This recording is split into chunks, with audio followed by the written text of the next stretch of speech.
Ladies and gentlemen, dear Ken, thank you very much, Mr. Chairman. What an honor, a pleasure, and a daunting task for me to discuss here the work of one of the economists that I admire the most. I met Ken Rogoff when he was BP visiting Centennial Professor at the London School of Economics in 1998-1999. Having just finished my PhD at the time, I could not believe my luck. Ken's kindness to junior people was immense, and I remember with great appreciation the discussions we had in the offices of the LSE and the Covent Garden cafes. Ken's work has always been inspirational for me. Ken Rogoff's creativity, depth, and productivity. I counted 101 papers on his Vita, but I might have missed some. And then there are the books, are truly exceptional. His work has fundamentally shaped the whole field of international finance and macroeconomics, with also seminal contributions in monetary economics and political economy. Indeed, he is one of these very rare people whose work can be used to build an entire graduate course, and one would feel satisfied that the students have a deep overview of the field. It is therefore an extremely humbling task to go through Ken's papers and achievements, whether in economics, in the policy world, or in chess. As is well known, Ken Rogoff is also an international grandmaster. Ken is certainly the only economist whose chess moves and strategies are analyzed by generations of players at the same time as his papers and equations are studied by generations of students.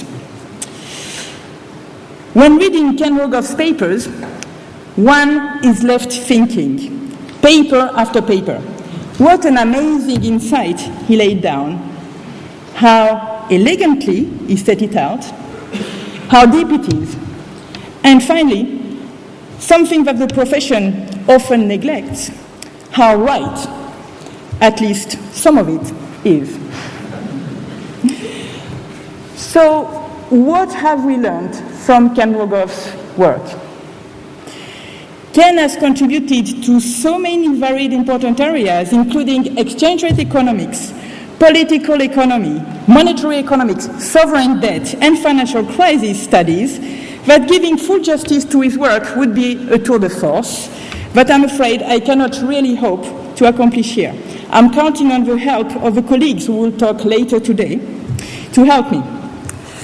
I will just note that all these issues are absolutely central to our current preoccupations, given the dire state of the world economy, that was also mentioned by Mr. Chairman, and the euro area crisis, and that unfortunately these issues will stay with us for a long time, like Ken's writings. Let me start with a topic close to my heart, exchange rate economics.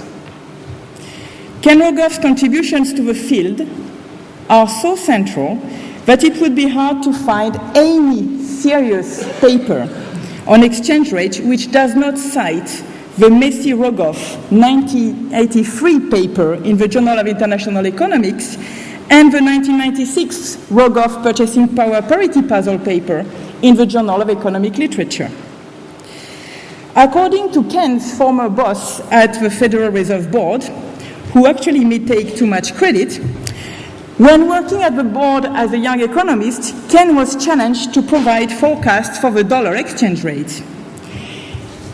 Instead of doing the routine thing that most of us would have done, that is to say, running existing models and providing some meaningless point estimates with huge standard errors around them, Ken embarked on a systematic and orderly destruction of all existing models of exchange rates, showing their dismal performance in out-of-sample forecasting.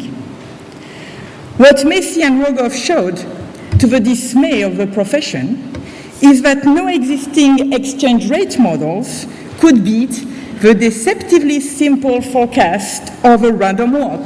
That is to say, the best forecast of the exchange rate tomorrow is today's exchange rate. Checkmate. Ever since, any exchange rate model has to pass the Rogoff out-of-sample test if it does not want to be excommunicated from the international finance community. Needless to say, mainly Rogoff-inspired fatwas on models have been issued to date. Keynes' paper on the purchasing power parity puzzle, which so sharply exposes our difficulty in building models able to account for exchange rate dynamics, has been read and pondered on by all students who have ever taken an international economics course. How does one reconcile large and persistent deviations from purchasing power parity with high volatility of a real exchange rate?